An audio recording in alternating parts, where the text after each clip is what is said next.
And on last week, we talked about the benefits of living in 𝗚𝗢𝗏's presence. The word pater, the Greek word is protector, provider, and priest. And obviously, he's our procreator, because the word tells you and I that before the foundation of the world, God chose you. Anybody glad about that? You're no accident.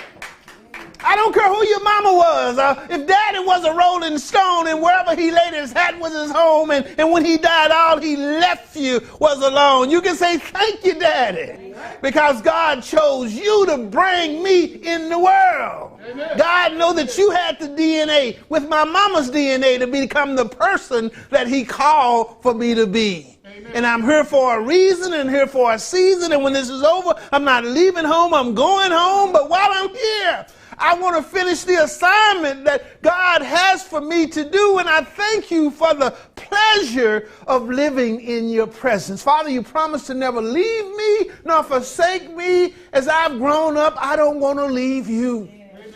I want to be wherever you are. You're a pillar cloud by day and a ball of fire by night, and when the cloud is moving, I want to be moving with the cloud. If it's at nighttime and the ball of fire is moving, I want to be moving with the ball of fire. And if you wake me up at 3 a.m. in the morning and say it's praying time, guess what? It's praying time. I'm getting on my knees because I want to be wherever you are. Just to be in your presence is where I want to be. Look at somebody and say, who can find a high-value woman? And as I was going to the Lord in prayer about this prayer, Father, the world has enough tough women. How many know we need more tender women? The world has enough coarse women. We need more kind women. The world has enough rude women. We need more refined women. The world has enough women who are chasing fame and fortune. We need more women who are chasing faith and fidelity. The world has enough women focusing on greed. We need more women focusing on godliness. The world has enough women focused on popularity. We need more women focused on purity. The world has enough women wanting to compete with men.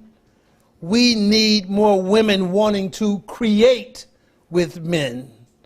We need more women of faith. And lastly, the world has enough women of vanity. We need more women of virtue. I go to the story about this great educator by the name of B.T. Washington, and people would come from all over the world to study under B.T. Washington. He was such a great mentor to young people. And often when they would come to his college, his entrance exam would be, why are you here, young man? Why are you here, young woman? And often they would say, well, I'm here I want to become a doctor. And then he would say, that's really, really great, but let me ask you this, what then? He says, well, after I become a doctor, I'd like to get married. And he said, that's great. And what then? Well, after I get married, I want to have a nice family, have about 2 or 3 kids. That's great.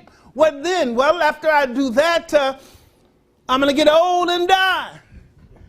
And then he would say, what then? And he would challenge everyone, as I'm challenging you today, to begin with the end. Because if the end is well, all is well.